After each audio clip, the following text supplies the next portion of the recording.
Lady Catherine Aldrich had spent 8 months planning every detail of what would be the most magnificent royal wedding in the kingdom's history. Golden silk from the Orient, white roses from the royal gardens, and a cathedral filled with nobility from across the realm. She'd chosen her gown with painstaking care, rehearsed her vows until they flowed like poetry, and imagined the moment Prince Alexander would take her hand and make her dreams reality. But dreams have a way of shattering at the worst possible moments. On the eve of their wedding, Catherine walked toward the prince's chambers to discuss final arrangements. What she discovered through the partially open door would destroy everything she believed about love, loyalty, and family. Prince Alexander pressed against the stone wall, his hands tangled in familiar auburn hair, kissing someone with desperate passion, her own sister, Elena. But what happens when the betrayed becomes the betrayer? Before we jump back in, tell us where you're tuning in from, and if this story touches you. Make sure you're subscribed because tomorrow I've saved something extra special for you. Catherine's fingers traced the leather binding of her wedding planning journal, its pages filled with 8 months of meticulous preparation. Every detail had been recorded in her careful script. The exact shade of ivory for the altar flowers, the positioning of each noble family in the cathedral, the precise timing of the ceremonial procession. She had approached this wedding like a master architect, designing what she believed would be the foundation of her perfect life. The Aldrich family had served the crown for 3 generations, their loyalty rewarded with lands and titles that placed them among the kingdom's most respected nobility. Catherine's father, Earl William Aldrich, had negotiated her engagement to Prince Alexander with the pride of a man securing his daughter's ultimate triumph. The match was politically advantageous, certainly, but Catherine had convinced herself it was also a love story worthy of the ancient ballads she treasured. She remembered the morning Alexander had proposed, kneeling in her father's rose garden with a ring that caught the sunlight like captured fire. His words had been formal, proper, but she had seen tenderness in his dark eyes that made her heart race with possibility. "Lady Catherine," he had said, "you would honor me greatly by becoming my bride." Such careful phrasing, she had thought, from a man who would one day be king. The months that followed had been a whirlwind of preparation that consumed Catherine's every waking moment. She had consulted with seamstresses from across the continent, selecting fabrics that would complement the cathedral's ancient stonework. The wedding gown alone had required 17 fittings, each adjustment bringing her closer to the vision she carried in her mind of herself as Alexander's radiant bride. Elena had been her constant companion throughout the planning, offering opinions on flower arrangements and seating charts with the enthusiasm of a devoted sister. Catherine had been grateful for Elena's support, particularly during moments when the elaborate preparations felt overwhelming. Elena's artistic eye had proven invaluable in selecting decorative elements that transformed the cathedral into something that resembled a fairy tale. "You're going to be the most beautiful princess in the kingdom's history," Elena had told her just last week, helping Catherine practice her wedding day posture in front of the full-length mirror in her chambers. The words had felt like a blessing from the sister who knew her better than anyone else in the world. The guest list had grown to include representatives from every major noble house, creating a political gathering as significant as the romantic celebration. Catherine had studied the complex relationships between families, ensuring that ancient rivalries were managed through careful seating arrangements and diplomatic protocol. She wanted nothing to mar the perfection of her special day. Prince Alexander had seemed pleased with her attention to detail, praising her organizational skills during their weekly planning meetings. "You have a gift for bringing order to complexity," he had told her, and Catherine had glowed with pride at his approval. She interpreted his satisfied nods and occasional smiles as evidence of his growing affection for her. The royal seamstresses had created a gown that surpassed even Catherine's ambitious dreams. Ivory silk flowed like liquid starlight, embroidered with pearls and gold thread in patterns that caught the light with every movement. The train extended 12 feet behind her, requiring 3 attendants to manage its elegant sweep down the cathedral aisle. Catherine had rehearsed every moment of the ceremony, until each gesture felt as natural as breathing. She knew exactly when to pause for the archbishop's blessing, precisely how to hold her bouquet during the exchange of vows, the perfect angle for her head when Alexander placed the crown upon her brow. She had transformed herself into the ideal royal bride through sheer force of will and meticulous preparation. Her chambers had become a shrine to the approaching wedding, filled with samples of fabric, sketches of floral arrangements, and lists written in her careful handwriting. The golden wedding invitation, embossed with both family crests, sat prominently on her writing desk like a sacred document proclaiming her future happiness. The political implications of the marriage had never troubled Catherine. If anything, she felt honored to play a role in strengthening the kingdom through her union with Alexander. She believed that love and duty could coexist beautifully, that her personal happiness and the realm's welfare were perfectly aligned. Now, standing in her chamber surrounded by the evidence of her careful planning, Catherine felt the weight of anticipation and joy that had sustained her through months of preparation. Tomorrow, she would walk down that cathedral aisle and claim her destiny as Alexander's bride. Tomorrow, every detail in her leather-bound journal would transform from dream into reality.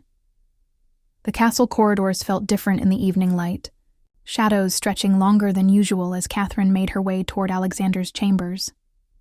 She carried a small scroll containing the final ceremonial details that required his approval, minor adjustments to the processional timing that had occurred to her during dinner.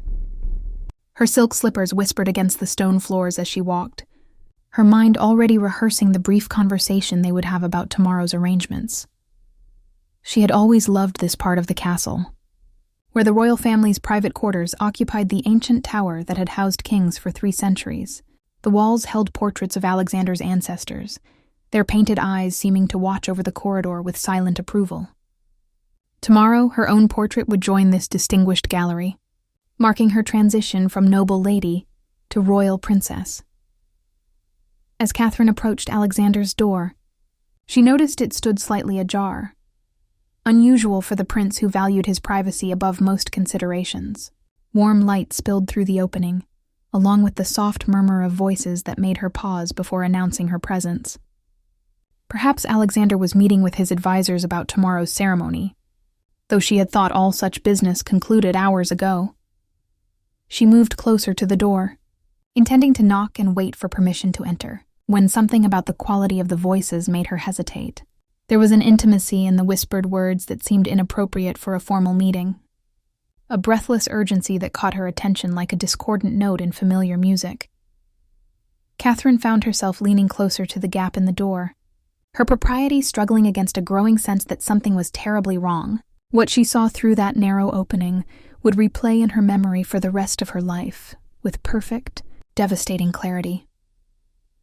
Alexander stood pressed against the stone wall beside his fireplace, his formal evening jacket discarded on the floor. His hands were tangled in auburn hair that caught the firelight like burnished copper, hair that belonged to someone whose face was hidden from Catherine's view.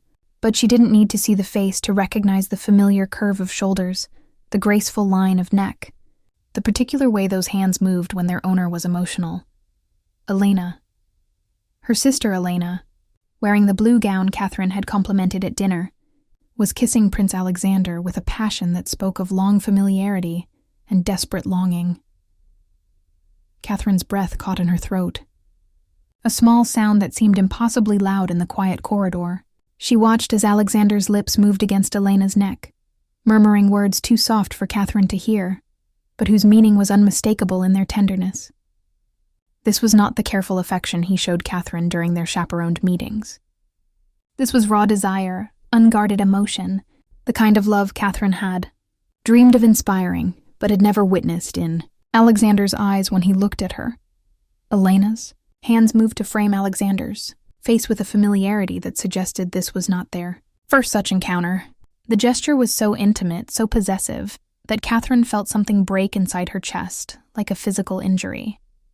This was her sister, her closest confidant, the person who had helped her plan every detail of tomorrow's wedding ceremony. A pearl necklace lay forgotten on the floor near Alexander's discarded jacket, the same necklace Elena had worn to dinner. Catherine recognized it as a family heirloom their grandmother had given Elena on her 18th birthday, a piece Elena treasured above all her other jewelry. Its presence in Alexander's chamber spoke of hurried passion and abandoned caution. Catherine backed away from the door on trembling legs, her mind struggling to process what she had witnessed. The scroll containing tomorrow's ceremonial details fell from her nerveless fingers, its soft impact on the stone floor seeming as loud as thunder in her altered world. Everything she had believed about her engagement, her relationship with Alexander, her sister's devotion, crumbled in the space of a few devastating seconds. She turned and fled down the corridor, her careful composure finally shattering as the full implications of what she had seen crashed over her like a cold tide. The wedding she had planned with such meticulous care was based on a lie. The man she thought she loved was in love with someone else, and that someone else was the person she trusted most in the world. Catherine reached her chambers and closed the door behind her, leaning against the heavy wood as if it could somehow protect her from the knowledge that now burned in her mind. Tomorrow was supposed to be the happiest day of her life. Instead, it would be a public humiliation built on months of deception and betrayal. Catherine's hands shook as she rifled through Elena's writing desk, searching for evidence that might explain what she had witnessed. The betrayal felt like a physical wound, but beneath the pain burned a desperate need to understand how long this deception had been happening under her very nose. Elena's chamber, so familiar from years of sisterly confidences, now felt like enemy territory filled with potential secrets. Behind a collection of pressed flowers and sketches, Catherine's fingers found what felt like a bundle of papers tied with ribbon. Her heart hammered against her ribs as she pulled them free, recognizing immediately the distinctive seal that marked all correspondence from the royal household. But these letters bore no official markings, no formal language of state business. The first letter was dated 3 months ago, written in Alexander's careful script, but with a warmth and intimacy Catherine had never seen in any communication he had sent to her. "My beloved Elena," it began, and Catherine felt the words cut through her like a blade. "The hours until I can hold you again stretch endlessly before me. You have awakened something in my heart that I feared had died with duty and obligation." Catherine sank into Elena's chair, her legs suddenly unable to support her weight. The letter continued with declarations of love so passionate and sincere that they made a mockery of every proper, measured conversation she had shared with Alexander during their engagement. He wrote to Elena as if she were the sun around which his world revolved, describing stolen moments and secret meetings with the poetry of a man desperately in love. The second letter was even more damning, written just 6 weeks ago while Catherine had been busy selecting flowers for the wedding ceremony. Alexander wrote of his torment at having to maintain the pretense of their engagement, his guilt at deceiving Catherine, but his inability to give up the woman who had captured his heart completely. "I know we are living a lie," he wrote, "but I cannot bring myself to hurt Catherine when she has done nothing to deserve such pain. Yet neither can I deny what burns between us." Catherine forced herself to read each letter, though every word felt like another nail in the coffin of her carefully constructed future. The correspondence revealed a love affair that had blossomed during the very months when Catherine had been planning her wedding, trusting both her sister and her fiancé with absolute faith. Elena had been meeting Alexander in secret gardens, abandoned wings of the castle, anywhere they could steal precious moments together while Catherine focused on ceremonial details and diplomatic protocols. One letter made reference to a conversation where Elena had begged Alexander to end his engagement to Catherine, only to be told that the political ramifications would be too severe. The royal advisors had made it clear that the marriage alliance with the Aldrich family was crucial for maintaining support among the noble houses. Alexander was trapped between duty and desire, and had chosen to pursue both at Catherine's expense. The most recent letter, dated just 1 week ago, revealed plans for Elena to leave the kingdom after the wedding ceremony. Alexander had arranged for her to travel to his cousin's court in a neighboring realm, ostensibly as a cultural ambassador, but actually to remove temptation from his path. He wrote of his agony at having to send away the woman he loved, but his recognition that continuing their affair after his marriage would eventually destroy them all. Catherine set down the final letter with trembling hands. The full scope of their betrayal now clear. This was not a moment of weakness or a recent development. Elena and Alexander had been conducting a passionate love affair for months, while Catherine planned a wedding that was nothing more than political theater. Every smile Elena had given her, every piece of advice about wedding preparations, every moment of sisterly support had been tainted with deception. The letters also revealed something else that made Catherine's stomach turn with humiliation. Alexander and Elena had discussed her repeatedly, analyzing her moods and behavior to ensure their secret remained safe. They had treated her like a problem to be managed rather than a person deserving of honesty and respect. Alexander wrote of Catherine's sweet nature and trusting disposition, as if these were character flaws that made their deception easier to maintain. Standing in Elena's chamber surrounded by evidence of months of lies, Catherine felt something shift inside her heart. The devastating hurt was still there, but it was being joined by something harder and more dangerous. Anger was beginning to burn through her shock, and with that anger came a clarity that cut through her emotional chaos like a sword through silk. Catherine found Elena in the castle gardens at dawn, sitting on the stone bench beneath the ancient oak where they had shared countless childhood secrets. Elena's auburn hair caught the early morning light, and she wore the same blue gown from the night before, now wrinkled and stained with tears. She looked up as Catherine approached, her face crumpling with guilt and misery. "Catherine, Elena began, but her words died as she saw the bundle of letters in Catherine's hands. 3 months, Catherine said, her voice remarkably steady despite the storm raging inside her chest. "You've been meeting him in secret for 3 months while I planned our wedding." Elena's hands flew to the base of her throat, searching for the familiar weight of her grandmother's locket, a nervous gesture she had displayed since childhood. The small gold heart had been their grandmother's most treasured possession, passed down through generations of women in their family. But the locket was gone, left behind in Alexander's chambers during their hasty departure the night before. "I never meant for this to happen," Elena whispered, tears streaming down her cheeks. "You have to believe me, Catherine. I tried to stay away from him." "When?" Catherine demanded, settling onto the bench beside her sister, but maintaining careful distance between them. "When exactly did you try to stay away?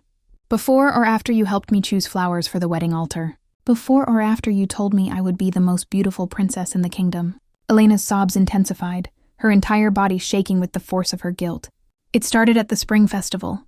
Alexander was walking alone in the rose garden, and we began talking about poetry. You know how he loves the old ballads, and I had been reading the same collection.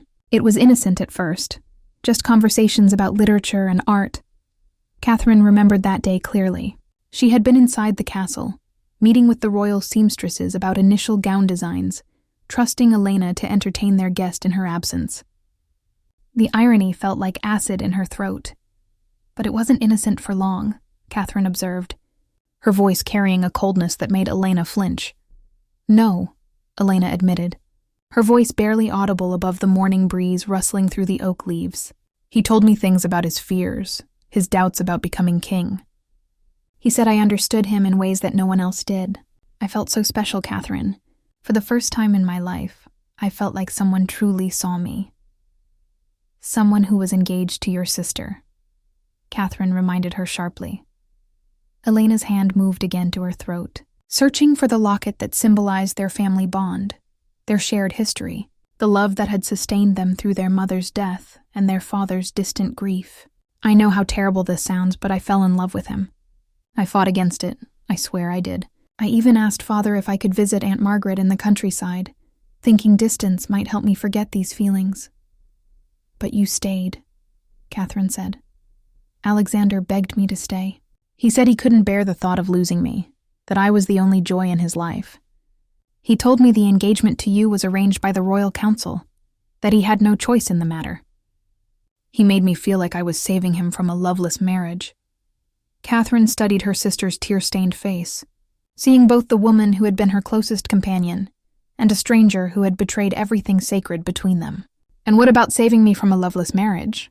Did that ever occur to either of you?" Elena's composure shattered completely. "Every day," she sobbed.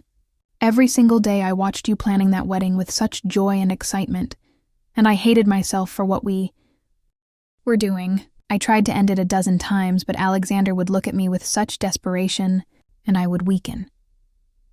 "The letters mention you leaving after the wedding," Catherine said, holding up the evidence of their deception. "Was that supposed to make everything acceptable? You would let me marry a man who loves another woman, then disappear to salve your guilty conscience." "I thought," Elena started, then stopped, seeming to realize how inadequate any explanation would sound. I thought if I went away, Alexander might learn to love you properly. I hoped that with time and distance he could become the husband you deserved. Catherine felt a bitter laugh escape her lips. How generous of you to sacrifice your happiness for mine, after destroying any chance I had of finding real love with someone who actually wanted me. The childhood locket, now lying forgotten in Alexander's chambers, had once symbolized the unbreakable bond between the Aldrich sisters. Now its absence felt like a physical representation of everything that had been broken between them. Trust shattered as completely as if the delicate gold chain had been cut with shears. Catherine entered Alexander's private study without knocking, her rage giving her a boldness that surprised even herself. The prince looked up from his desk where he sat reviewing what appeared to be military dispatches, his expression shifting from mild annoyance to something approaching fear when he saw her face. The morning light streaming through the tall windows illuminated the royal engagement ring on Catherine's finger, its diamonds catching fire like captured lightning.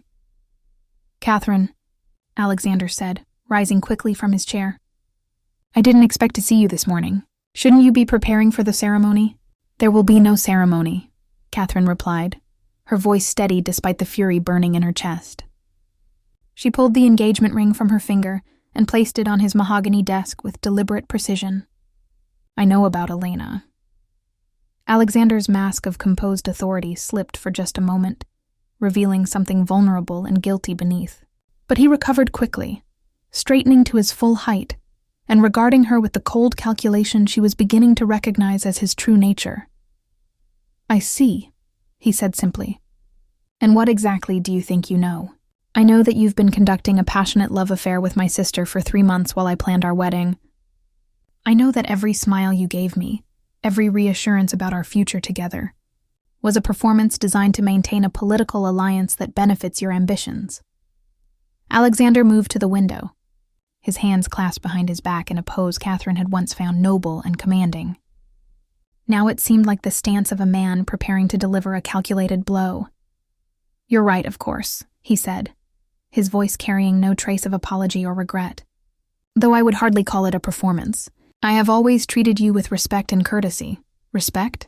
Catherine's voice rose despite her efforts to maintain control. "You call deceiving me for months respectful?" Alexander turned to face her, and she saw in his dark eyes the same coldness she had glimpsed during their formal meetings with the royal council. This was Alexander the prince, not Alexander the suitor, and the difference was chilling. "Catherine, you are an intelligent woman. Surely you understood that our marriage was arranged for political purposes. The alliance between our families strengthens my position with the noble houses, and provides your father with the royal connection he has always desired. Love was never part of the negotiation." The casual cruelty of his words hit Catherine like a physical blow. I believed that affection might grow between us over time. You certainly encouraged that belief." "I encouraged nothing," Alexander replied with infuriating calm. "I was courteous and proper in all our interactions. If you chose to interpret common politeness as romantic interest, that was your decision." Catherine stared at this man she had imagined herself in love with, seeing him clearly for perhaps the first time. The handsome features that had once made her heart race now seemed cold and calculating. The charm that had dazzled her revealed itself as practiced manipulation. "And Elena?" she asked. "Was she just another political calculation?" For the first time, Alexander's composed facade cracked slightly. "Elena is different. What I feel for her, it was unexpected. I never intended to fall in love, Catherine. But when it happened, I couldn't deny what my heart demanded." "Your heart," Catherine repeated, tasting the bitterness of the words. "How convenient that your heart chose my sister instead of your intended bride. How fortunate that you could pursue your grand passion while still maintaining your political alliance." "You don't understand the pressures of royal duty," Alexander said, his voice taking on a patronizing tone that made Catherine's anger flare even hotter. "I don't have the luxury of marrying for love alone. The kingdom's stability depends on strategic alliances between the great houses. Then why not release me from this engagement? Why proceed with a wedding that means nothing to you?" Alexander's expression hardened. "Because breaking our engagement would create a scandal that could destabilize my relationship with the noble families.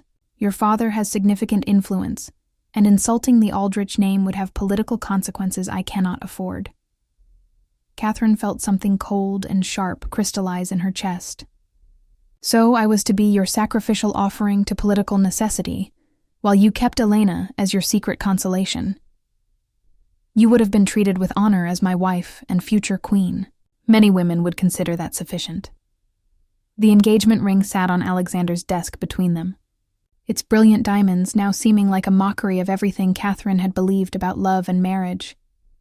She had worn it with such pride, showing it to friends and family as proof of her fairy tale romance.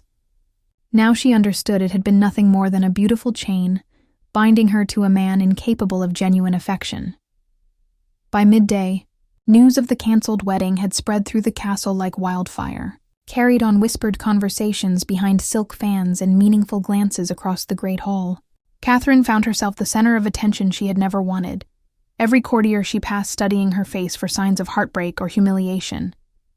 The ornate fans that normally served as fashionable accessories had become tools of gossip, hiding smirks and shocked expressions as the nobility processed this unexpected scandal. Lady Beatrice found Catherine in the castle's music room, where she had retreated to escape the stares and whispered speculation. Beatrice was one of the few people at court Catherine trusted completely, a woman whose friendship had survived the complex politics that destroyed so many relationships among the nobility. "My dear," Beatrice said, settling beside Catherine on the velvet bench before the harpsichord, "the entire court is buzzing with rumors. Some say you discovered Alexander with another woman. Others claim you called off the wedding because you've fallen in love with someone else." Catherine's fingers moved absently across the harpsichord keys, picking out a melancholy melody that matched her mood. Neither version gives me much credit for intelligence, does it? Either I'm a heartbroken victim or a flighty romantic. "What actually happened?" Beatrice asked gently. Catherine told her friend everything, from finding Alexander and Elena together to the devastating confrontation in his study. Beatrice listened without interruption, her face growing more serious with each revelation. "I should have seen the signs," Catherine concluded. Elena's frequent absences, Alexander's formal politeness that never warmed into genuine affection. I was so focused on planning the perfect wedding that I failed to notice I was planning a beautiful lie. Beatrice was quiet for a long moment, her fingers toying with her own fan, a delicate creation of painted silk and ivory. "There's something you should know," she said finally. "Some of us suspected that Alexander's heart lay elsewhere, though we never imagined it was Elena." Catherine's hands stilled on the keys. "Some of you suspected? What do you mean?" "The way he looked at you during formal occasions. It was respectful but distant. A man in love shows certain signs, certain unconscious behaviors. Alexander treated you like a valued political ally rather than a cherished bride." Beatrice paused, choosing her words carefully. Lady Margaret mentioned seeing him in deep conversation with a young woman in the rose garden several times, though she couldn't identify who it was from a distance. The knowledge that others had noticed Alexander's lack of genuine affection felt like salt in Catherine's emotional wounds. She had been performing the role of happy bride-to-be, while the court watched with pity or amusement, seeing through her illusion more clearly than she had herself. "Why didn't anyone tell me?" Catherine asked. "What could we have said?" "That we suspected your fiancé might not love you as deeply as you deserved. Such observations are delicate matters, especially when they concern the royal family." Beatrice's voice carried genuine regret. "We hoped we were wrong, that Alexander's reserved nature simply masked deeper feelings."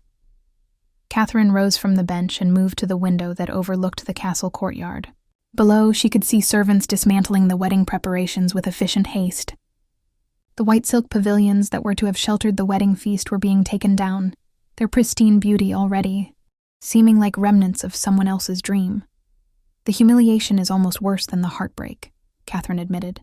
"To know that I was so publicly deceived, that everyone will remember me as the naive woman who planned an elaborate wedding to a man who loved another.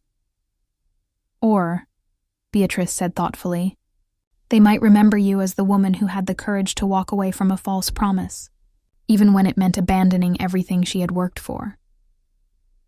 Catherine turned back to her friend, struck by this different perspective on her situation. "I hadn't considered that interpretation. The court respects strength, Catherine. Always remember that, A woman who discovers betrayal and acts decisively is viewed very differently from one who accepts humiliation passively. Beatrice's fan clicked shut with a decisive snap. The question now is what you intend to do next. Catherine felt something shift in her thinking, a recognition that her story didn't have to end with victimhood and withdrawal from court life. The whispers and stares that had felt like persecution might also represent opportunity, a chance to reshape how others saw her and how she saw herself. "I'm beginning to think," Catherine said slowly, "that this scandal might be the beginning of something rather than the end." The Dowager Queen's private chambers occupied the highest tower of the castle, a testament to her enduring influence despite having relinquished official power years ago. Catherine climbed the winding stone steps with trepidation, having received a summons that was phrased as an invitation but carried the unmistakable weight of royal command. The ancient crown of Queen Isabella sat in a place of honor on the mantelpiece, its sapphires and diamonds catching the afternoon, light like captured stars. Queen.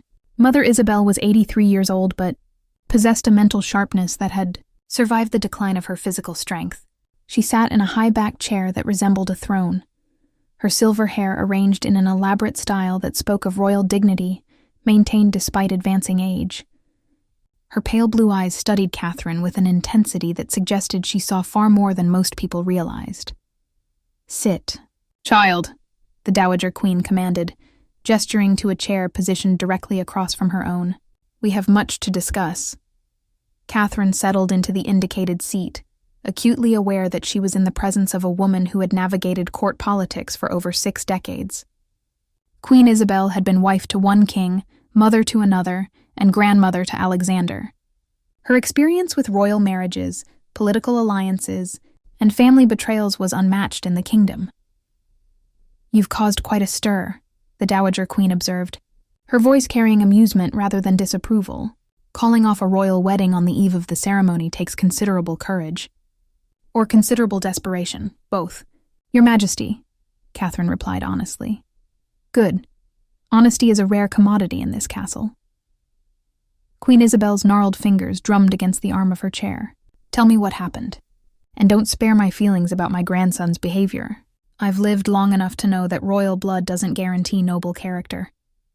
Catherine recounted the entire story, from her discovery of Alexander and Elena to their respective justifications for the betrayal. The Dowager Queen listened without interruption, her expression revealing nothing of her thoughts until Catherine finished speaking. "Alexander is a fool," Queen Isabel said bluntly. "But he's a predictable fool, which makes him dangerous in specific ways. He believes that royal privilege excuses personal cruelty, a misconception that has destroyed better men than he."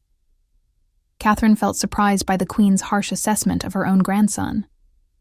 "I expected you might defend his actions, given the political importance of royal marriages." Queen Isabel's laugh was sharp and knowing. "Child, I was married at 16 to a king who kept 3 mistresses and treated me like a broodmare for the first decade of our union. I understand the difference between political necessity and personal selfishness better than most." The ancient crown on the mantelpiece seemed to watch over their conversation, a symbol of the power that had passed through generations, of women who had learned to survive and thrive in a world that often treated them as pawns in larger games. "But I also learned something that Alexander has never grasped," the Queen continued. "Real power comes not from privilege but from understanding how to use information, alliances, and timing to achieve your goals. A clever woman can accomplish more through strategic thinking than a prince can through royal decree." Catherine leaned forward, sensing that this conversation was moving towards something more significant than simple sympathy. "What are you suggesting, Your Majesty?" "I'm suggesting that you have more power in this situation than you realize. Alexander's behavior has created vulnerabilities that a wise woman might exploit to her advantage." The Queen's eyes glittered with something that might have been mischief. "He has shown himself to be weak, ruled by emotion rather than reason. Such weakness can be used against him. I'm not sure I understand." Queen Isabel rose from her chair with careful dignity and moved to the window that overlooked the castle grounds. "Alexander will face consequences for this scandal, whether he realizes it or not. The noble families who supported your engagement will question his judgment. His advisors will worry about his ability to make rational decisions.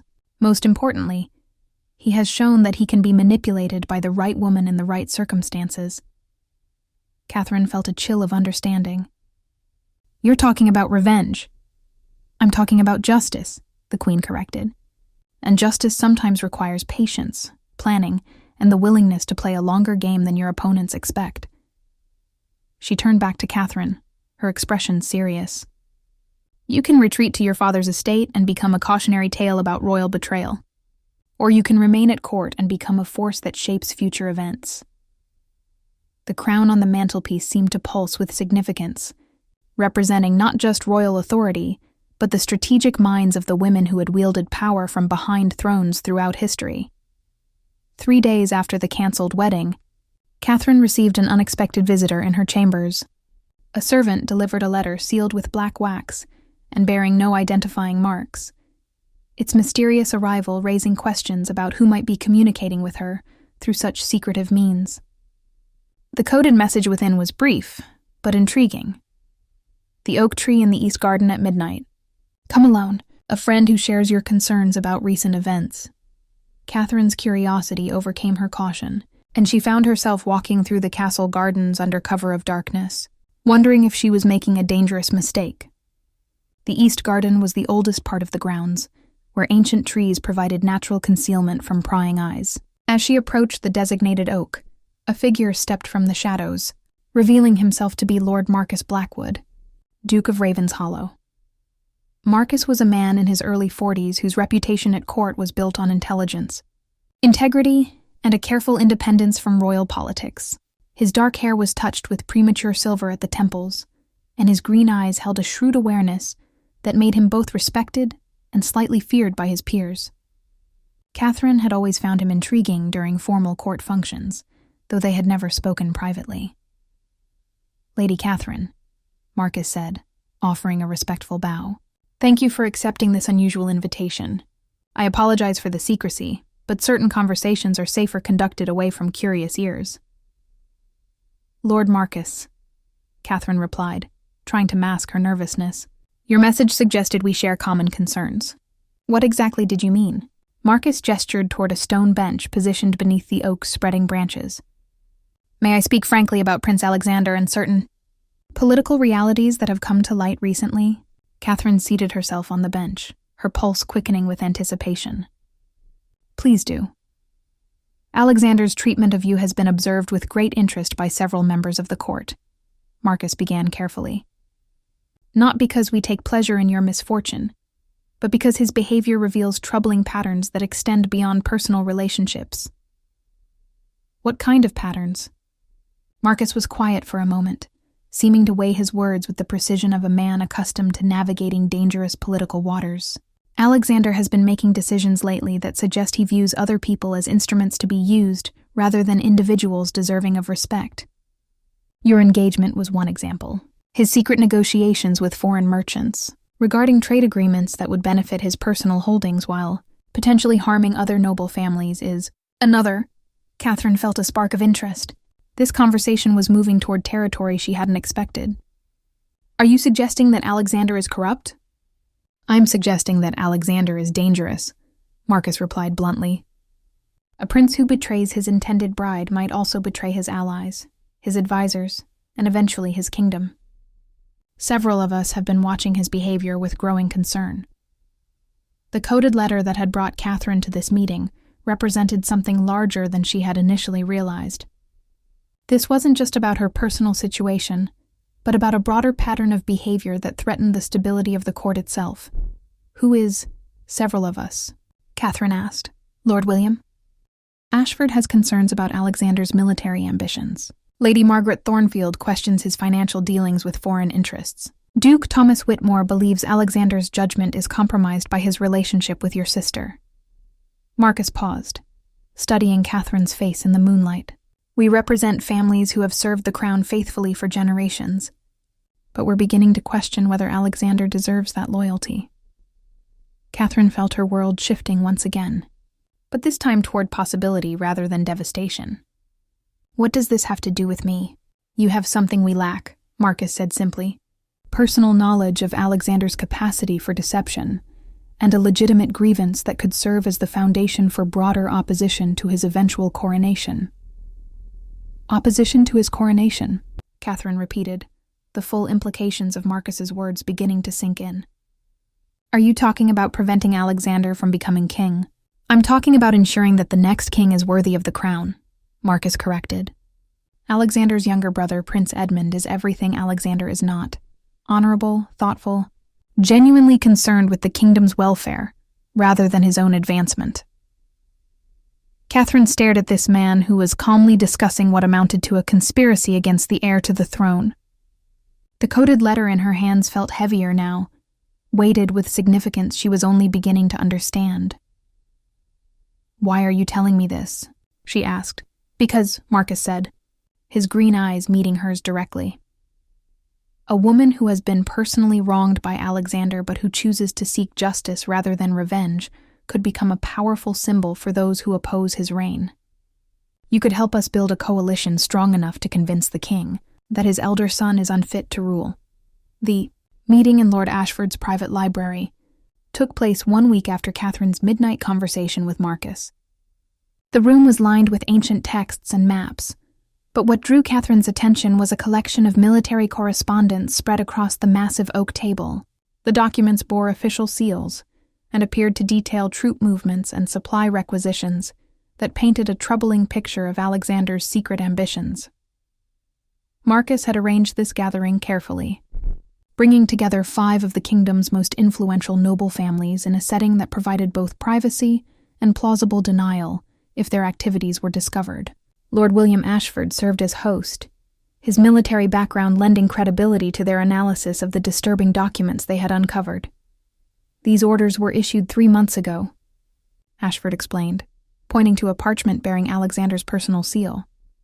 "He's been quietly repositioning troops along our eastern border, ostensibly for defensive purposes, but the supply lists tell a different story."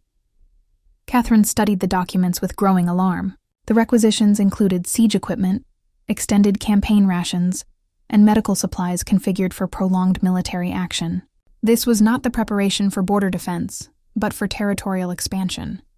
Lady Margaret Thornfield, a woman whose sharp intelligence had made her one of the court's most respected advisors, leaned forward to examine a particular document more closely. "The timing is significant," she observed. "These preparations began just after Alexander's engagement to Catherine was announced. He was planning to use the dowry and political alliance with the Aldrich family to fund military adventures. Duke Thomas Whitmore, whose extensive trading networks provided him with information from across the continent, added his own disturbing intelligence. My contacts in neighboring kingdoms report unusual diplomatic activity. Alexander has been sending personal envoys to discuss mutual interests with foreign rulers who have their own territorial ambitions." Catherine felt sick as the full scope of Alexander's deception became clear. Her marriage had been intended as more than political theater.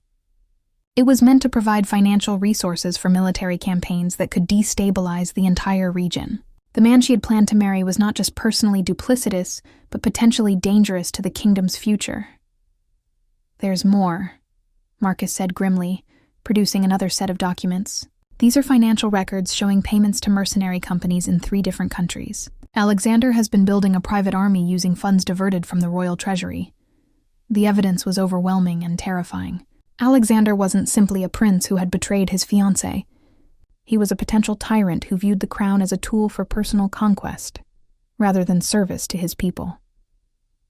Lord Ashford, whose military experience gave him particular insight into the implications of Alexander's activities, spoke with the gravity of a man who understood the stakes involved. "If Alexander becomes king with these resources and ambitions, we could find ourselves embroiled in conflicts that will devastate our people and bankrupt our treasury." "What about the current king?" Catherine asked. "Surely King Edward would be horrified by these revelations." Lady Margaret exchanged glances with the other conspirators before answering carefully. "King Edward is not in good health. His advisors have been increasingly protective of him, filtering the information he receives.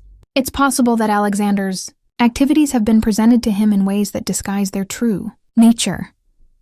Catherine realized that they were discussing not just opposing Alexander but potentially bypassing or manipulating the current monarch. The gravity of their situation was staggering, and she felt the weight of decisions that could affect the entire kingdom.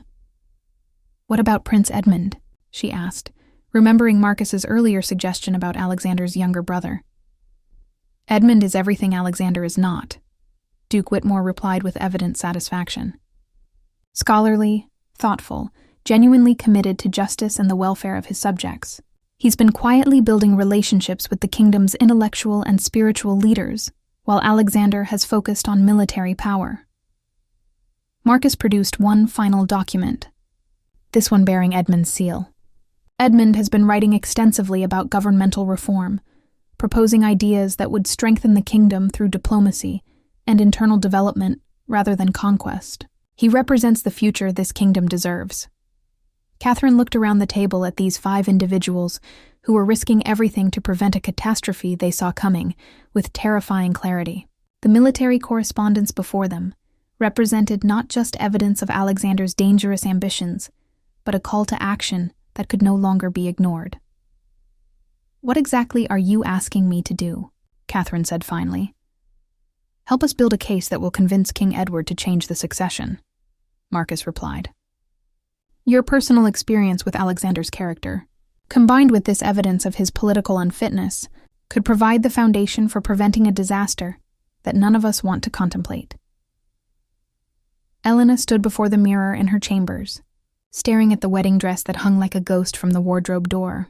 The ivory silk gown had been intended for Catherine, but after the scandal erupted, Alexander had suggested Elena might wear it instead for their own hastily arranged ceremony. The fabric was torn now, ripped in Elena's moment of horrified realization about what she had become, its pristine beauty destroyed by the violence of her awakening. Conscience. She had torn the dress 3 days ago when Alexander casually mentioned his expectation that she would simply step into Catherine's place, assuming the role of royal bride as if betrayal was easily transferable between sisters. The suggestion had been delivered with the same cold practicality he had shown Catherine, and Elena finally understood that she was not the great love of his life, but merely another convenient arrangement. "You cannot be serious," Elena had said when Alexander proposed this solution to their complicated situation. "Why not?" Alexander had replied with infuriating logic. "The political alliance with your family remains intact. The wedding preparations need not be wasted, and we can finally be together openly. It's the perfect resolution to an unfortunate situation." Elena had stared at him in that moment, seeing clearly for the first time the man she had believed herself desperately in love with. His handsome features remained unchanged, but the callousness in his voice revealed a character so fundamentally selfish that it chilled her to the bone. "What about Catherine?" Elena had asked. "What about the pain we've caused her?" "Catherine will recover," Alexander had said dismissively. "She's young and wealthy. There will be other suitors, other opportunities for advantageous marriages.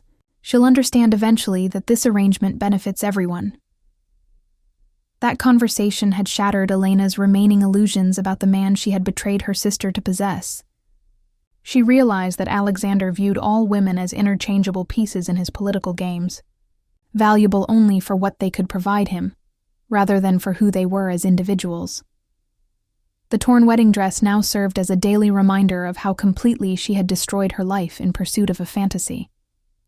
Elena had sacrificed her relationship with Catherine, her family's trust, and her own integrity for a man who saw her as nothing more than a temporary convenience. But there was more. Elena pressed her hands against her stomach, feeling the subtle changes that confirmed her worst fears. She was carrying Alexander's child, a complication that transformed her situation from a romantic scandal into a potential political crisis. The timing of her pregnancy meant the child had been conceived during the height of their affair, while Catherine was busy planning a wedding based on lies. Elena had not yet told Alexander about the pregnancy, instinctively understanding that this news would only make him more possessive and controlling. A royal bastard would need to be managed carefully, either through a convenient marriage or strategic disappearance. Neither option appealed to Elena, who was beginning to recognize that her best interests and Alexander's were fundamentally incompatible. She thought constantly now about Catherine, imagining her sister's pain and humiliation. Elena remembered all the moments when Catherine had trusted her completely, sharing her excitement about the wedding, her dreams about life as Alexander's wife, her genuine affection for the man who was systematically deceiving her. Elena had participated in that deception, offering comfort and support while secretly undermining everything Catherine believed about her future. The guilt was becoming unbearable, made worse by Elena's growing awareness that Catherine had always been the better person. Where Elena had been selfish and impulsive, Catherine had been generous and thoughtful. Where Elena had chosen immediate gratification, Catherine had built lasting relationships based on trust and loyalty. Elena had thrown away the love of the one person who had never judged her, never doubted her, never treated her as anything less than precious. Elena knew that Catherine was meeting secretly with other nobles who opposed Alexander's eventual coronation. The castle servants talked, and Elena had pieced together enough information to understand that her sister was now part of a conspiracy that could bring down the man Elena had once thought she loved. The irony was devastating. Catherine, the victim of their betrayal, was transforming her pain into political power. Elena, who had thought she was winning the greatest prize, had actually trapped herself with a man who would ultimately discard her when she was no longer useful. The torn wedding dress mocked Elena's naive dreams of romantic triumph. She had destroyed her family relationships and her own integrity in pursuit of a fairy tale that was actually a nightmare. Now she faced an impossible choice: remain silent and become another of Alexander's victims, or find the courage to help Catherine, expose the man who had manipulated them both.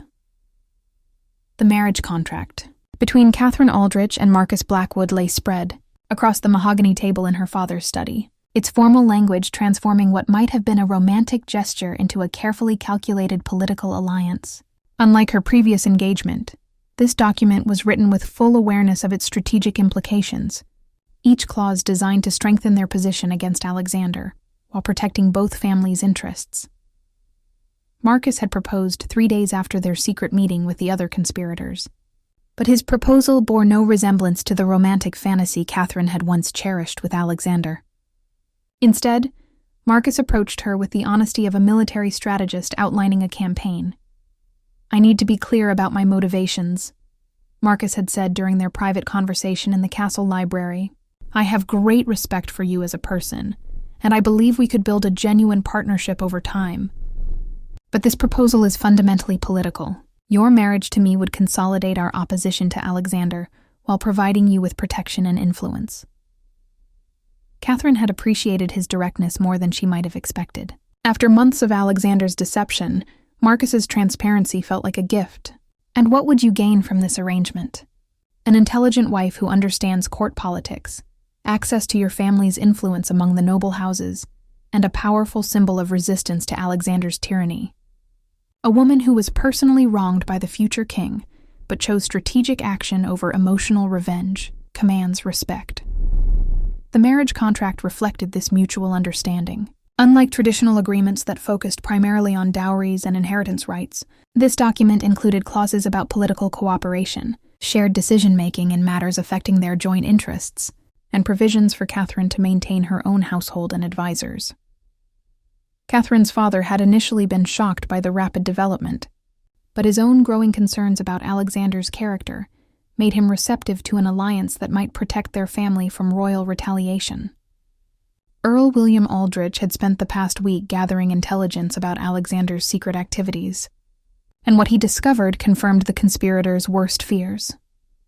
"The prince has been making inquiries about our family's military resources," her father explained as they reviewed the contract terms. "Not friendly inquiries, but the kind of questions that suggest he views us as potential threats rather than allies.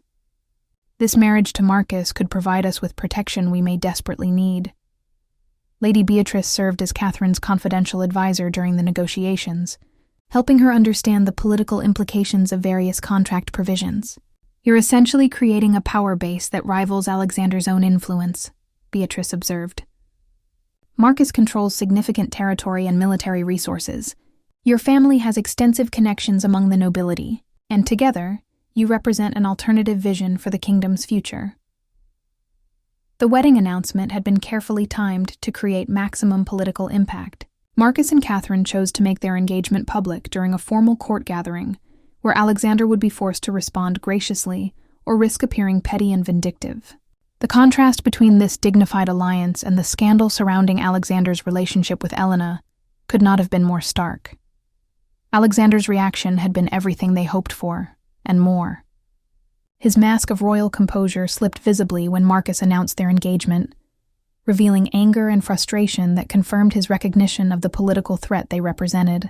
For the first time since the cancelled wedding, Catherine saw genuine emotion in Alexander's face, and it was not pleasant. "Congratulations," Alexander had said through gritted teeth, his formal words carrying undertones of barely controlled rage. "I'm sure you'll be very happy together." The speed of Catherine's recovery and remarriage made Alexander look weak and disposable, as if any woman could easily replace him given sufficient motivation. The narrative spreading through court was that Catherine had quickly found a better man, one who valued her intelligence and character, rather than simply her political connections. Marcus proved to be everything Alexander was not: respectful in their private conversations, interested in her opinions on political matters, and honest about his own motivations and concerns. While Catherine couldn't claim to be in love with him, she found herself genuinely liking and respecting her future husband in ways that her relationship with Alexander had never achieved. The marriage contract also included subtle provisions that would allow their alliance to support Prince Edmund's eventual claim to the throne. While the language was carefully neutral, the implications were clear to anyone who understood court politics. This marriage was not just about personal happiness, but about positioning key noble families to influence the kingdom's future leadership. Catherine signed the contract with steady hands, recognizing that she was choosing strategic partnership over romantic fantasy, political influence over emotional vulnerability. The document represented her transformation from naive bride into calculating political player, a metamorphosis that Alexander's betrayal had forced upon her, but which she now embraced as her path to genuine power. Alexander's hands shook slightly as he applied the royal seal to the forged document, the wax dripping like blood onto parchment that contained lies, designed to destroy Catherine's reputation and political influence. The fabricated letter purported to reveal Catherine's secret correspondence with enemy kingdoms, suggesting she had been selling military secrets in exchange for gold that would fund her lavish wedding preparations. It was a desperate gambit from a man who finally understood that his political position was crumbling. The prince sat alone in his private chambers, surrounded by the evidence of his increasingly frantic attempts to maintain control. Maps showing troop movements lay scattered across his desk, alongside financial records documenting payments to mercenaries and foreign agents. His grand plans for territorial expansion were falling apart as key. Supporters began questioning his judgment and reliability. Catherine's swift engagement to Marcus had been a devastating blow to Alexander's authority. The marriage alliance between two of the kingdom's most influential families created a power block that could challenge royal decisions, something no previous generation of nobility had dared attempt. Worse, the speed with which Catherine had recovered from their broken engagement made Alexander appear weak and replaceable. Elena's pregnancy added another layer of complexity to Alexander's problems. She had finally told him about the child, but rather than the joy he might have expected to feel, Alexander experienced only cold calculation about how this development affected his political situation. A royal bastard required careful management, and Elena's increasingly emotional state made her a liability rather than an asset. You cannot simply forge evidence against Catherine, Elena had protested when Alexander explained his plan. She's my sister, and she's done nothing wrong except discover our affair. Catherine has done everything wrong, Alexander replied harshly. She's turned our private matter into a public scandal, and now she's using that scandal to build opposition against my eventual reign. I cannot allow such defiance to go unpunished. Elena had stared at him with growing horror. You're talking about destroying an innocent woman's life to protect your own ambitions. This is not the man I thought I loved. Love is a luxury that princes cannot afford, Alexander said dismissively. I have responsibilities to the crown that transcend personal feelings. The forged document was intended to implicate Catherine in treason serious enough to warrant exile or worse. Alexander planned to present the evidence to his father during a private audience, using the king's declining health and increasing confusion to avoid thorough investigation of the claims. If successful, the forgery would eliminate Catherine as a political threat, while discrediting Marcus and their other conspirators. But Alexander's plan began unraveling almost immediately. Lord Ashford, whose military background included expertise in document analysis, examined the supposed evidence and quickly identified signs of forgery. The ink was too fresh, the parchment too new, and most damning of all, the handwriting analysis revealed that the letters had been written by the same person attempting to disguise their natural script. Marcus confronted Alexander directly, bringing the forged documents to a formal court session where their authenticity could be challenged publicly. "Your Highness," Marcus announced before the assembled nobility, "we have discovered what appears to be fabricated evidence intended to falsely implicate Lady Catherine in treasonous correspondence." Alexander watched in horror as his carefully constructed lies were dissected by experts who proved conclusively that the documents were forgeries. The revelation that the heir to the throne had attempted to frame an innocent woman for treason sent shockwaves through the court that Alexander could not contain or control. King Edward, despite his declining health, retained enough clarity to understand the implications of his son's actions. The king's disappointment was visible to everyone present, and Alexander realized that his father's trust, once lost, might never be recovered. "You have brought shame upon the crown," King Edward said quietly, his voice carrying the weight of profound sadness. "To forge evidence against a noble lady who has done nothing but discover your own dishonesty shows a corruption of character that terrifies me." Alexander's political position collapsed with stunning speed. Noble families who had previously supported him began distancing themselves from a prince who had demonstrated such poor judgment and questionable ethics. The military commanders who had been prepared to follow his orders started questioning whether Alexander possessed the character necessary to lead the kingdom. The forged document that was supposed to save Alexander's reign instead became the instrument of his political destruction. What had been whispered concerns about his character were now public knowledge, and his attempt to frame Catherine revealed a willingness to abuse royal power that even his supporters found unacceptable. Standing in his chambers, surrounded by the wreckage of his ambitions, Alexander finally understood that his betrayal of Catherine had set in motion consequences far beyond anything he had anticipated. The woman he had dismissed as a convenient political pawn had become the catalyst for his downfall. The king's sealed decree lay hidden beneath a collection of historical documents in the royal archives, its existence known only to the elderly archivist who had discovered it during Catherine's systematic investigation into the royal family's genealogical records. Brother Thomas had served the castle for 40 years, maintaining meticulous records of births, deaths, and marriages that formed the foundation of royal legitimacy. When Catherine approached him with questions about succession law, he had been more than willing to help the lady who had shown such grace under difficult circumstances. There are irregularities in the documentation surrounding Prince Alexander's birth. Brother Thomas had confided during one of Catherine's visits to the archives. Nothing dramatic, mind you, but certain records that should exist are missing, and others contain details that don't align with official accounts. Catherine's investigation had begun as an attempt to understand the legal precedents that might support Prince Edmund's eventual claim to the throne. But what she uncovered in the dusty archives was far more significant than alternative succession possibilities.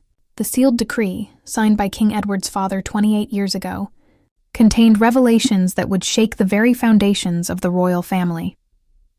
The document revealed that King Edward's marriage to Alexander's mother had been conducted in secret, without the formal blessing of the church or the consent of the royal council. More damaging still, the marriage had taken place after Alexander's birth, making him technically illegitimate according to both church law and royal tradition. Brother Thomas had discovered the decree while organizing documents related to King Edward's coronation. "I found it sealed among papers that were supposed to be transferred to the royal vault, but were apparently overlooked in the confusion following the old king's death," he explained to Catherine. The implications are staggering. The decree also contained details about King Edward's first marriage, a union that had been annulled due to political pressure, but which had technically never been dissolved according to church records. This meant that his subsequent marriage to Alexander's mother might be considered invalid even if it had followed proper procedures. Catherine realized she was holding evidence that could completely rewrite the royal succession. If Alexander was illegitimate, then Prince Edmund would be the rightful heir to the throne. More importantly, Alexander's recent behavior took on even more sinister implications. If he knew about his questionable claim to royal authority, she brought the decree to Marcus and their fellow conspirators during an emergency meeting in Lord Ashford's private study. The reaction was immediate and profound, with several of the nobles expressing shock at the magnitude of what Catherine had uncovered. "This changes everything," Marcus said, studying the document with the careful attention of a man who understood its explosive potential. "If this information becomes public, Alexander's entire claim to the throne collapses." Lady Margaret examined the decree's seals and signatures, with the expertise of someone who had spent decades navigating legal documents. "The authenticity appears unquestionable. These are genuine royal seals, and Brother Thomas's reputation for accuracy is beyond reproach." Duke Whitmore raised the crucial question that hung over their discovery. "Does Alexander know about this? His recent behavior suggests increasing desperation, as if he's fighting to maintain a position he knows is vulnerable." Catherine had been wondering the same thing. Alexander's willingness to forge documents and abuse royal power might stem from knowledge that his legitimacy could be challenged successfully. His military preparations and foreign alliances could be attempts to secure his position through force rather than legal right. "We need to consider how to use this information responsibly," Lord Ashford said gravely. "Revealing Alexander's illegitimacy would create a constitutional crisis that could destabilize the entire kingdom." Catherine felt the weight of the decision they faced. The decree gave them the power to destroy Alexander completely, but using that power would have consequences that extended far beyond their personal grievances. The revelation could throw the kingdom into chaos, potentially leading to civil war between supporters of different claimants to the throne. "Perhaps," Catherine suggested carefully, "the threat of revealing this information would be more powerful than actually making it public. Alexander's behavior suggests he's already afraid of something. If he knows we have this evidence, he might be more willing to accept a peaceful resolution." Marcus nodded thoughtfully. "We could approach King Edward privately, present the evidence, and allow him to make the decision about how to handle his son's situation. The king's health is declining, but his judgment remains sound on matters of royal importance."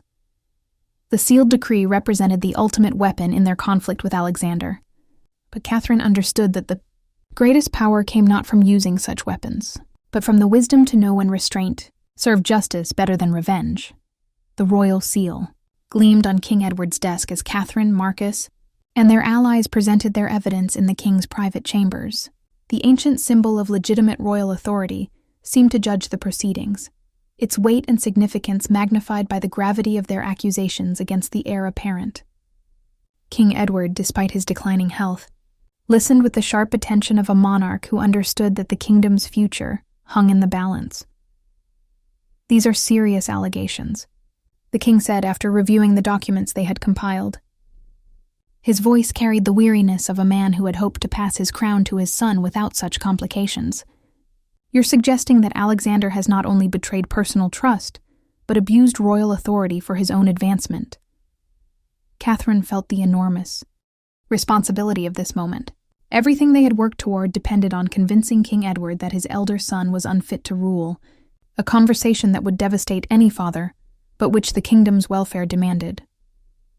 "Your Majesty," Catherine said respectfully, "I take no pleasure in bringing these matters before you, but Alexander's actions threaten not just individual families, but the stability of the realm itself." The evidence was overwhelming. The forged documents, the secret military preparations, the financial irregularities, and finally the sealed decree revealing Alexander's questionable legitimacy created a pattern that even a loving father could not ignore. King Edward studied each piece of evidence with the methodical attention of a man who had spent decades making decisions that affected thousands of lives. The door burst open suddenly, interrupting their careful presentation. Alexander strode into the chamber accompanied by armed guards, his face twisted with rage and desperation. "Father, these people are traitors who seek to undermine the crown through lies and conspiracy." "Alexander," the king said sharply, "you were not invited to this meeting." "I was informed that enemies of the realm were filling your ears with poison," Alexander replied, his eyes fixed on Catherine with undisguised hatred. "I have come to expose their treason and demand justice." Catherine felt her heart racing as she recognized that Alexander was making his final, desperate gambit. He had clearly learned about their meeting and decided to confront them directly, probably hoping to intimidate the king into dismissing their evidence without proper consideration. "The only treason here," Marcus said calmly, "is your attempt to forge evidence against innocent people and your abuse of royal resources for personal gain." Alexander's composure cracked completely. "You dare accuse me? I am the rightful heir to this throne, and I will not allow upstart nobles to challenge royal authority." "Rightful heir?" Catherine said, producing the sealed decree that revealed Alexander's illegitimacy. "According to this document, your claim to the throne is built on foundations as false as your engagement to me." The revelation hit Alexander like a physical blow. His face went white as he realized that his deepest secret had been discovered and was now known to everyone who mattered in the kingdom's power structure. "That document is a forgery," Alexander said desperately, but his voice lacked conviction. King Edward examined the decree with painful intensity, recognizing his father's seal and signature, the truth of his own irregular marriage, the questionable legitimacy of his elder son, the decades of maintaining a fiction that was now exposed. All of it crashed down upon him with devastating clarity. Elena appeared in the doorway, her face tear-stained but determined. "No more lies," she said firmly. "I cannot remain silent while innocent people suffer for our mistakes." She entered the chamber carrying a bundle of Alexander's letters, documents that detailed his plans to use their relationship to manipulate the royal succession. "Alexander promised me we would be married after he secured the throne," she announced. "But these letters reveal his true intentions, to use me as his mistress while maintaining political marriages that served his ambitions." The final pieces of Alexander's carefully constructed facade crumbled. Elena's testimony, combined with the overwhelming documentary evidence, painted a picture of a man completely unfit for royal responsibility. King Edward rose from his chair with great effort, the royal seal catching the light as he moved. "Alexander, you have shown yourself to be everything a king should not be: dishonest, manipulative, cruel, and willing to sacrifice others for your own advantage." Alexander made one last desperate attempt to salvage his position. "Father, you cannot believe them over your own son." "I believe the evidence," King Edward replied sadly. "And the evidence shows that you are not worthy of the crown you would inherit." The royal seal seemed to pulse with significance, as the king reached his final decision about the succession that would determine the kingdom's future. The simple silver ring that Marcus placed on Catherine's finger during their wedding ceremony bore no resemblance to the ostentatious diamond engagement ring she had once worn as Alexander's intended bride. This ring was elegant in its simplicity, its smooth surface reflecting light with quiet dignity, rather than desperate brilliance. It represented everything their marriage embodied: genuine partnership based on mutual respect, rather than political theater designed to mask deception. King Edward had acted swiftly after the confrontation in his chambers. Alexander was stripped of his title as heir apparent and exiled from the kingdom, his departure hastened by the revelation that several foreign kingdoms were prepared to arrest him for unpaid debts to mercenary companies. Prince Edmund was formally recognized as the rightful heir, a transition that brought visible relief to nobles who had feared Alexander's eventual coronation. The wedding between Catherine and Marcus took place in the castle's private chapel, attended by family members and close allies who had supported them through the dangerous months of political maneuvering. Unlike Catherine's planned spectacle with Alexander, this ceremony focused on the sacred promises being made rather than public display of wealth and status. Elena stood as Catherine's only attendant, her presence representing a tentative first step toward rebuilding their fractured relationship. The sisters had begun meeting weekly in the castle gardens, carefully working through the devastation that Alexander's manipulation had caused between them. Elena's pregnancy was beginning to show, and she had decided to raise her child independently, refusing offers of strategic marriages that would legitimize the baby at the cost of her own autonomy. "I owe you more than I can ever repay," Elena had said during one of their difficult conversations. "You saved me from a man who would have destroyed me just as thoroughly as he tried to destroy you." Catherine had learned to separate Elena's betrayal from Alexander's manipulation, recognizing that her sister had been as much a victim of his calculated charm as Catherine herself had been. The path to forgiveness was gradual and sometimes painful, but both sisters understood that healing their relationship was essential for their family's future. Prince Edmund attended the wedding as an honored guest, his presence symbolizing the new royal administration's support for the alliance that had helped secure his peaceful succession. Edmund was everything Alexander had never been: thoughtful, scholarly, genuinely interested in justice and the welfare of his future subjects. His first acts as heir apparent included reviewing Alexander's secret military contracts and redirecting those resources toward infrastructure, improvements that would benefit the entire kingdom. Marcus proved to be an ideal partner for navigating the complex aftermath of their political victory. Where Catherine provided insight into court relationships and social dynamics, Marcus contributed strategic thinking and military expertise that helped them consolidate their influence responsibly. Their marriage was becoming a genuine partnership that surprised both of them, with its emotional depth. "I never expected to find such contentment in an arranged marriage," Marcus had confided during one of their evening conversations. "You've shown me that partnership and affection can grow together when both people are committed to honesty." Catherine had been equally surprised by how naturally their relationship had developed. Without the desperate passion she had once imagined herself feeling for Alexander, she and Marcus had built something more sustainable. Deep respect, shared values, and growing affection based on genuine knowledge of each other's character. The political coalition they had assembled remained active, serving as an informal advisory council that helped Prince Edmund navigate the transition to his new role as heir apparent. Their experience opposing Alexander's dangerous ambitions had created bonds of trust and mutual obligation that strengthened the kingdom's political stability.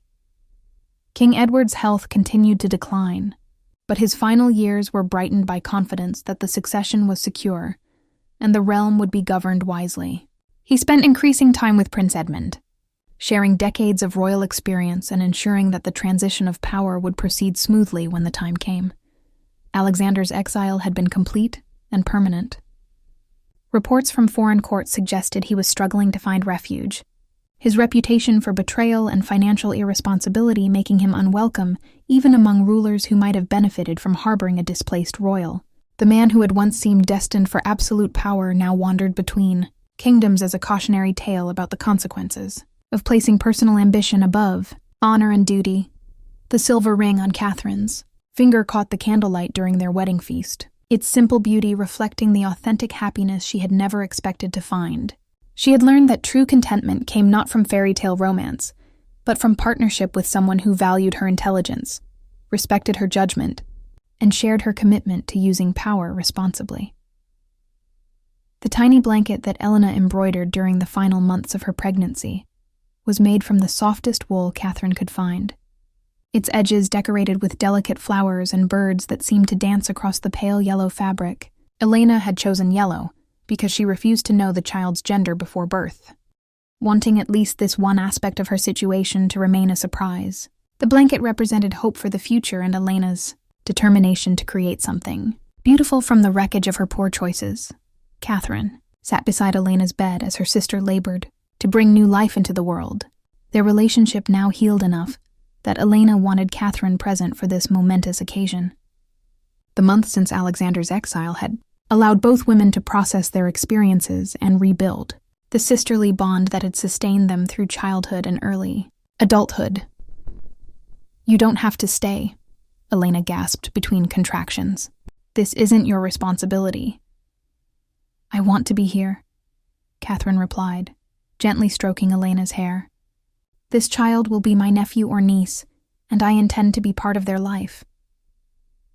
The baby arrived as dawn broke over the castle, a healthy daughter with dark hair and her mother's delicate features. Elena cradled the infant against her chest, tears streaming down her face as she realized that this tiny person represented not the burden she had feared, but the possibility of redemption and new purpose. "She's beautiful," Catherine whispered, studying the baby's perfect features. "What will you name her?" "Hope," Elena said without hesitation. Her name is Hope. Catherine's own marriage had settled into comfortable patterns that surprised her with their emotional richness. Marcus proved to be an attentive husband who valued her opinions and included her in decisions that affected their combined estates. They had begun discussing children of their own, conversations that filled Catherine with excitement rather than the dutiful resignation she might have expected from an arranged marriage. Prince Edmund had officially ascended to the position of heir apparent, and his leadership style provided a stark contrast to Alexander's authoritarian ambitions. Edmund consulted regularly with the noble families, sought advice from scholars and military experts, and demonstrated genuine concern for the welfare of common citizens. The kingdom's atmosphere had shifted from tension and uncertainty to cautious optimism about the future. Elena had chosen to remain unmarried despite several offers from noble families, who saw political advantage in legitimizing Alexander's child through strategic alliance. She preferred independence, using her small inheritance to establish a household where she could raise Hope according to her own values, rather than the demands of political expedience. "I made too many decisions based on what others wanted from me," Elena explained to Catherine during one of their regular visits. "This time I want to choose my own path, even if it's more difficult." Catherine admired her sister's courage in rejecting conventional expectations. Elena's decision to raise Alexander's daughter as a single mother required significant bravery in a society that offered few protections for women who defied traditional roles. But Elena seemed genuinely happy for the first time since the scandal had erupted, finding purpose in motherhood that she had never discovered in romantic pursuits. The political coalition that had opposed Alexander continued to meet regularly, though their focus had shifted from crisis management to constructive governance. They served as an informal advisory council to Prince Edmund, helping him navigate complex decisions while building the foundations for more collaborative royal administration.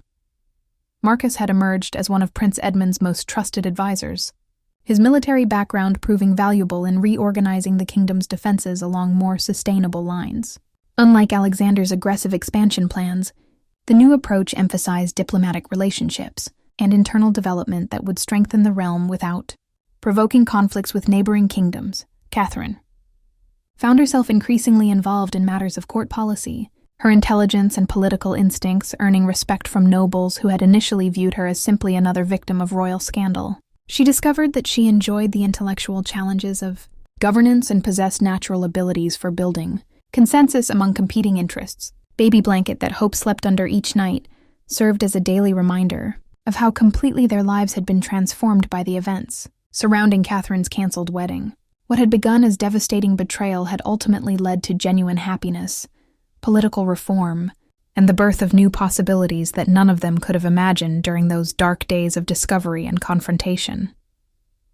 Elena would often sit by Hope's cradle in the evening, working on new embroidery projects while reflecting on the unexpected ways that life could heal and renew itself even after the most painful experiences. Catherine's new journal lay open on her writing desk, its pristine pages waiting to record the thoughts and experiences of a woman who had emerged from betrayal stronger and wiser than she had ever imagined possible. Unlike the wedding planning journal that had once consumed her attention with its meticulous details of a false future, this journal would document genuine achievements, authentic relationships, and the hard-won wisdom that came from surviving deception and choosing justice over revenge. 2 years had passed since the scandal that had initially seemed like the end of her world. Catherine now understood that Alexander's betrayal had actually been a liberation, freeing her from a marriage that would have trapped her with a man incapable of love or loyalty. The pain of that discovery had been real and devastating, but it had also revealed strength she hadn't known she possessed. Her marriage to Marcus had evolved into something neither of them had expected when they first agreed to their strategic alliance. Genuine affection had grown between them, built on shared experiences, mutual respect, and the discovery that partnership could be more satisfying than passion.